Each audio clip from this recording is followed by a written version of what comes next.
my love and I took it down. Climbed a mountain and I turned around, and I saw my reflection in the snow-covered hills till the landslide brought it down.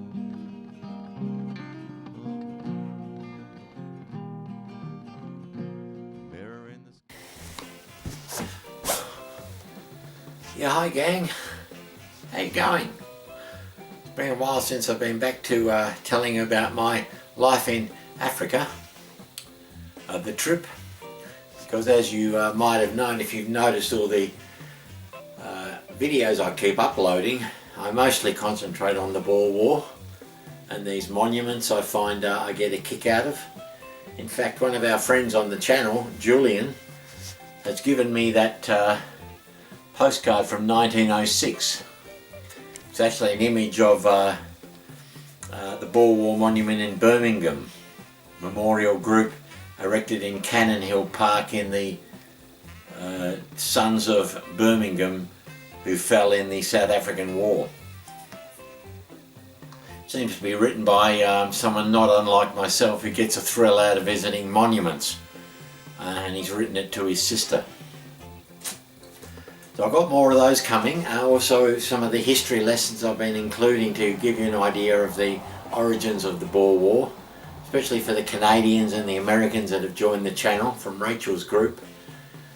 So I've been giving history lessons as well, now to be found in the New South Wales videos.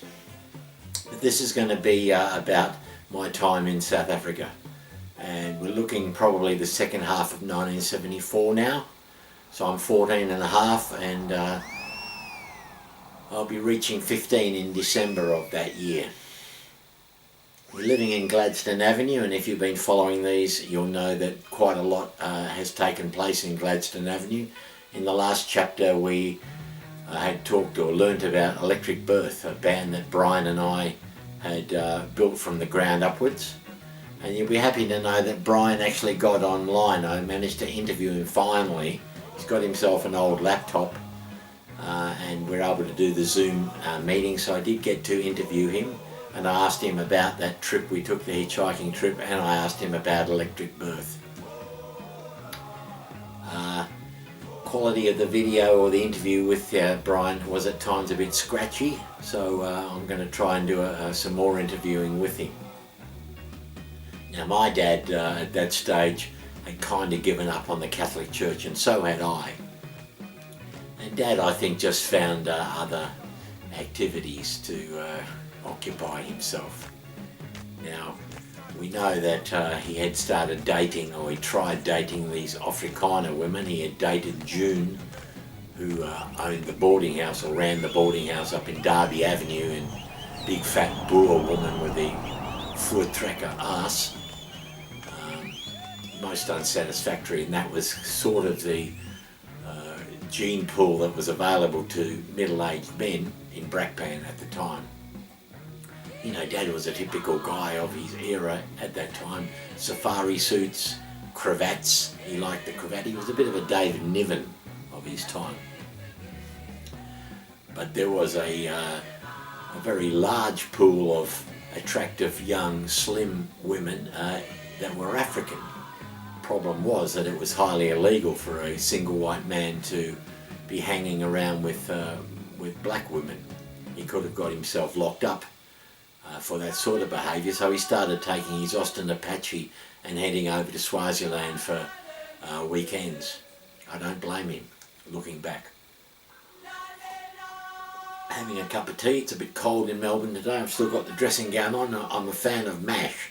Remember BJ and Hawkeye used to walk around the set of MASH wearing their dressing gowns?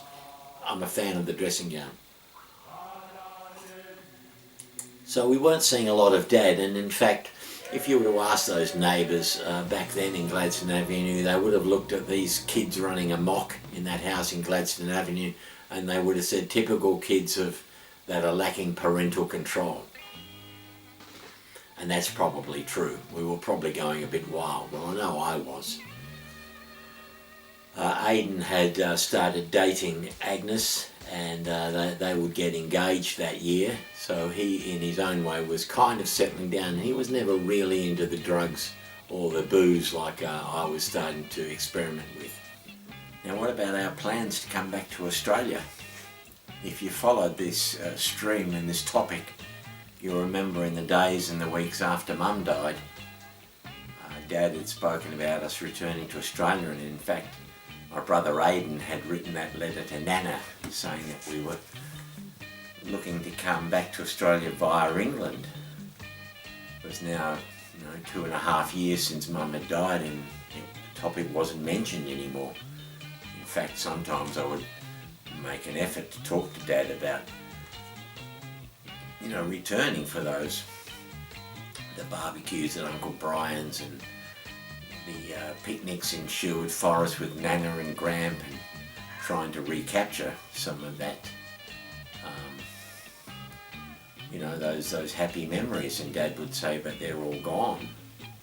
You can never recapture that time. It's gone and it's left us behind. We need to move on. And in fact, of course, Dad would say, I don't want to go back to Australia. I could never work in an Australian bakery again. And I kind of get what he means by that the physical labour, the bringing in of the 20 kilo bags of flour, and the hand mixing, and the hard grunt work of a confectioner and a baker. Well, Dad wasn't doing that anymore. He was supervising. There were some things the Africans struggled with, for instance, the concept of a blue birthday cake. What shade of blue is an acceptable shade for a baby boy, or a boy who's celebrating his birthday, and indeed pink. There's a wide range of pink. So Dad would come in and help them select and mix the colour that was acceptable, but the Africans had no idea or concept of that. And of course the fiddly things like the decorating on a wedding cake and special orders on birthday cakes, Dad would come in, but mostly he was a supervisor. He'd sit in his office and smoke and drink coffee and do crossword puzzles and write letters, and the Africans would come in and ask him, Mr. Gata, any questions and any help they might need. And he didn't want to return to Australia. Remember, it wasn't his home. He was from Yorkshire. So it's a sad, or a I don't know about sad, but it's a fact of my life that both my parents are buried in Africa. Now, we did have Martha that would come to the house. Most families, even the Heralds, as poor as they were, could afford a servant. And Joseph, who I've mentioned in some of the other chapters of this stream, Joseph was a Swazi that worked in the bakery with Dad, very close friend.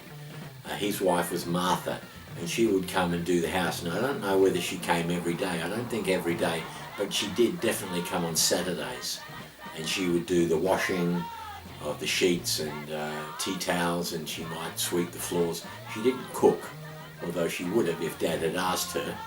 But I remember it was always an issue. She couldn't do my bed sheets because I wouldn't get out of bed. By the time she finished and went home, which was midday, I was still in bed. So typical teenager. And in fact, sometimes going to school in those mornings, Brakpan could be chilly. You'd see Africans wearing balaclavas, especially up the top end of Brakpan, where the trains ran. There were still steam trains in those days, and you see Africans wearing the balaclavas, and the smell of burning coal in the air, and the frost coming out of your mouth. So it's the Highveld. Brakpan is in the Highveld, they call it. So I would go to bed with my school uniform on. I figured it saved me 5 or 10 minutes getting dressed in the mornings, and it was cold to get dressed, so I often went to bed in my school uniform, just put the tie and the blazer on when I was ready to get on my push bike. And David Goff alludes to that when he says I was quite rebellious at Brakpan High, but I was also a bit scruffy. I accept that, yeah, I was scruffy. Now, I've recently just celebrated 10 years of sobriety. Sober, no drugs for 10 years. I've got a friend to meet you. Come here, Sam. Come and meet the folks. So 10 years without any drugs or alcohol. This is Sam. He's a big monster of a boy. He was living under the house with the mange. Hey, weren't you? Flea-ridden, mange-ridden. He doesn't like the other cats. He's a big boy. Aren't you, Sammy? Still part wild. So, yeah, I've just recently celebrated 10 years of sobriety through a 12-step program. What started running me off the rails was back in those days in Brackpan. Now, I wouldn't have known at the time that I was drinking or drugging in an attempt to dull the pain from losing mum, or PTSD even, and perhaps I wasn't drinking or drugging for that purpose. Perhaps I saw it as exciting and rebellious and admirable in people that you know, were rebelling against society and taking alcohol and drugs. First time I remember buying booze was with a kid called Yanni. And Yanni, I thought, was a cousin of the Heralds, because I was at State Mines when we saw him coming towards us on the street, and he was singing and jumping around and swinging on the branches of a tree overhanging the pavement. And I said to the Heralds, "What's up with him?" They said, "He's drunk." Well, that was a light bulb moment for me, that kids could get drunk and buy alcohol. So I wanted to know from Yanni, where do you get it, and can you get me some? Turned out that he lived opposite where I was living. We were living in the Park Hotel, you know, above the bar, and hearing the punch-ups every night and the yelling and the smashing of bottles. And he lived opposite us in a boarding house. He lived with his grandmother, very frail, old little woman, thin, you know, dirt poor. They had an iron bunk, I remember, in the room that she slept in. He might have slept next to her on the floor on the blanket, but dirt poor. And I remember going over, and we stole the money from her purse, and we went and got, you know, Brandivino. It was very easy for underage kids to buy booze in Brackpan. You stood outside the bottle shop, the black African men would be going in, you'd offer them, you know, 50 cents to buy you some booze, and they'd bring you a bottle in a brown paper bag. So I remember that was the first time I drank booze, and I did get to ask Brian about Yanni. The other character I remember, and it was Yanni. Now, was he a cousin of the Heralds or something? Yeah, the Heralds, Yanni. He lived opposite the Park Hotel with his grandmother. Correct, in the boarding house with Omar. That's right. So he introduced me to Brandivino. Okay. Do you remember what his story was? Look, I'm not sure who or where his parents were, but I just know whatever, he ended up being raised by her. But I mean, he was unfortunately a bit of a delinquent, and he ended up in the in JV, you know, the juvenile thingers. But when he was old enough, sort of in his 18 years old or whatever, I believe he became a thingus alcoholic and died of cirrhosis of the liver. But in his 20s, he wasn't even old at all. So around about that time, we started to hang around with kids that seemed to be older than us. Well, I say kids, but we didn't see them as kids. And when I say older, I mean maybe 18 or 19. That seemed quite a lot older than us, who were 14, 15, maybe going on 16. And some of these kids, they were getting into drugs. And I saw that as admirable. So things that we were experimenting with are cough medicines. We were drinking bottles of cough medicine. We were inhaling and eating these. They were like tubes of inhalant that you might put up your nose. As I remember, they were for miners who had dust in their lungs, and they would inhale these. And we found that if you broke the plastic tubing that you shoved up your nose and got this like a felt tip out of the centre and boiled it up, you could get quite high on that. Also, plenty of dope going around. They called it dacha. And it was powerful. I mean, even today, for the potheads out there, you talk about Durban Poison, which is a brand of dacha. And it seemed to be all around. And one of the lessons I remember learning, more influential than any lesson I ever learned at Brackpan High about algebra or mathematics or politics or anything like that, was how to make a bottleneck. Now, we were stood along the side of the school. I don't remember who the kids were, but they had left school, so they were obviously 17 or 18-year-olds. And one of them casually walked up with a beer stubby, smashed it against a wall. Come on, come on. No, he's a bit weird. And ended up with the neck of this beer bottle, which he rubbed against the side of the bricks of Brackpan High to smooth that out a bit so he didn't cut our hands. He got cat's moving the camera. Stop it. He got the cigarette, the silver foil from the cigarette packet, and he rolled it into a coil, which he shoved into the neck of the beer bottle. He then produced a big bag of this dacha, the weed. He might have mixed it with a bit of tobacco, and he shoved that into the funnel of the beer bottle. And then with a with a lighter, he was able to fire this thing up and then share it. I felt so cool. I felt so cool that I was in the circle of these kids smoking this beer bottle. So that was one of my introductions to dacha. Now, around about this time, this teacher, this well-meaning teacher, introduced this book to us called Run Baby Run, which happens to have the author is Nicky. Nicky is a character in the book, and Nicky was my name back then.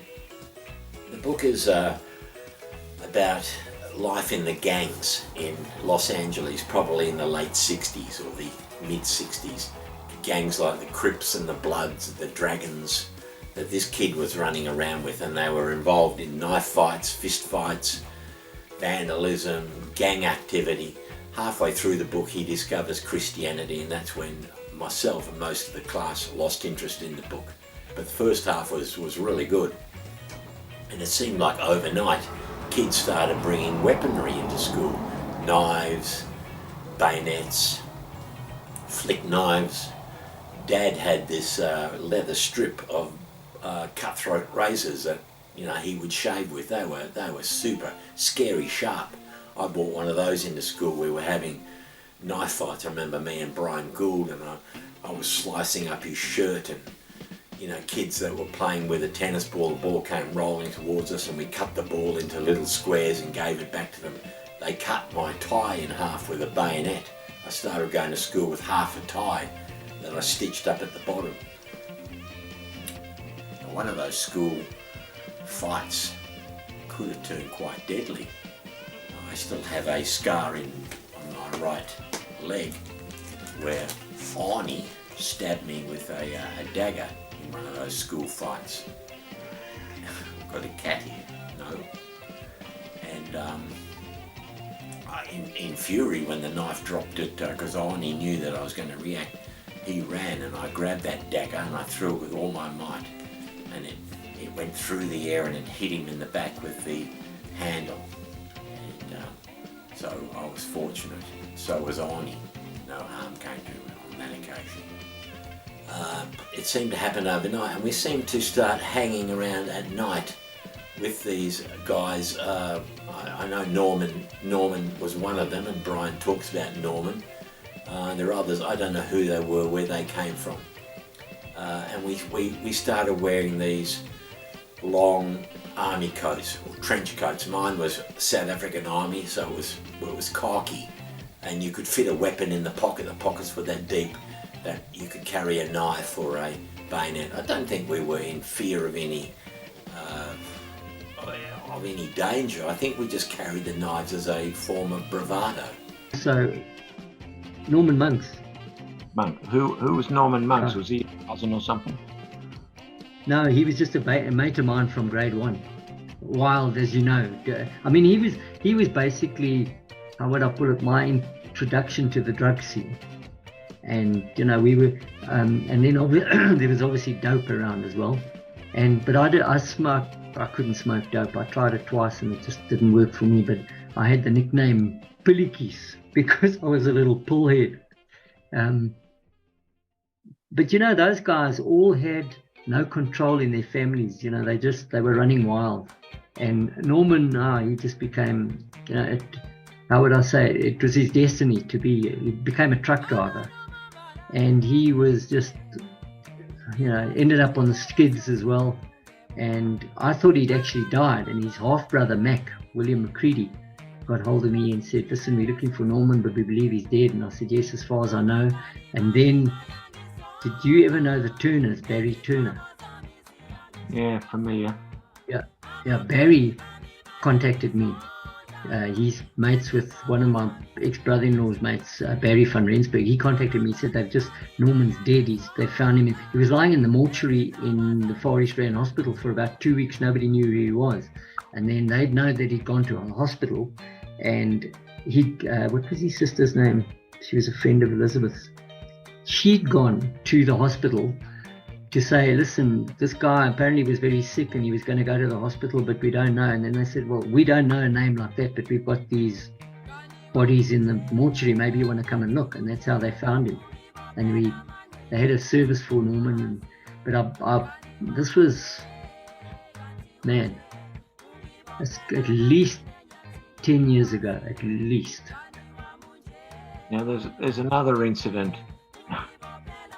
You were sitting in your underpants in the middle of a roundabout or something. You had dabbled in drugs. You didn't do many drugs. Yeah, that's it. I'd lost it completely and ran out of the house and disappeared down the road and into the traffic in my underpants, sitting on the middle of the circle there, and they'd found me. Jeez, what were you on? What did you take? It's a Parkinson's disease tablet called Artane. You used to get a 2 milligram and a 5 milligram, and we used to go down, Norman and I used to hike to a little place called Urgies on the way to Witbank and then to Witbank itself. And we, you know, on the way out, I'd go into Urgies, buy, then he'd go in and buy, and then in Witbank, I'd go in and buy, and then we'd come back. Remember the Town Hall Gardens? We'd sit there and trade, and we'd trade Obex and what was that other tablet?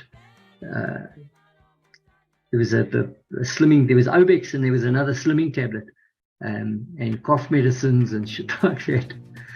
Those were crazy. Those were good days, but I'm glad somehow or another the running saved me from that, because. Now, I do remember that around this time I met what might be my first proper girlfriend. Her name was Jenny Blackstock, but her nickname was Rusty. She had red hair, and she actually had a link to Australia. Her father had worked in the mines in Western Australia, and she had lived in Western Australia at some stage. So I remember walking along that, you know, the edge of the Brakpan Dam. The moon was over me, and I remember singing the John Lennon song "Stand By Me" with my knife in my pocket, feeling very cool and very groovy. We'll talk about Jenny a bit more in another episode. I remember these coffee shops that were in Brakpan at the time with born-again Christians, these young guys that would sit on the steps and call out to you and ask you in for a coffee and try and, you know, sell you Jesus and that sort of thing. I remember sitting talking to them once, and something I'd taken was giving me these coloured lights that were bouncing all around the room while they were talking to me. I was more interested in the concept of bouncing coloured lights than anything they were telling me. There was an event that happened, and I don't know who I was with, but I regret to this day, I'm remorseful, where we broke into one of these Christian coffee shops in the middle of the night. We climbed some stairs at the back and we broke a window and we got in there and we threw the coffee around and the milk and trashed the place. I don't know who I was with, and it was the only time I ever did that sort of thing. I still regret it to this day. So around about this time we meet a character called Johan van Rensburg, and I asked Brian about Johan. I haven't got up to telling the listeners about Johan van Rensburg. Yeah, old Joe. Was it me that found him, or was it you? I think I found him. Well, it was Roland who brought him. Remember, to the very first audition as a drummer, we were auditioning Roland there, and he brought this friend Johan. They were going to the swimming pool afterwards, and we were teasing Roland where we were saying, "Hey, Roland, the water is wet, eh?" And then he ended up at Blackburn High in your class, and That's then right. you guys became buds. He seemed to come in sort of halfway through the year, like. Yeah, that's right. Yeah, he was at Christian Brothers College, and his dad couldn't afford it anymore, so he came in halfway through the year. A bit of an outsider. Yeah. And I think he was a bit torn between the two, you know, the father being Afrikaans and the mother being English. Yeah. He was a bit lost there. Now, Johan had started at Blackburn High halfway through the year, and he seemed a lost soul straight from the beginning. I've always been one who seemed to pull in the lost souls too, because I sense their loneliness and their isolation perhaps. He wasn't the most attractive kid, it has to be said. He had quite a few pock marks with acne, a bit of a hooked nose. He had quite large goggly eyes. I remember teasing him about that, and he said, "Please don't start on that." We were at that age where we were teasing each other. I remember we used to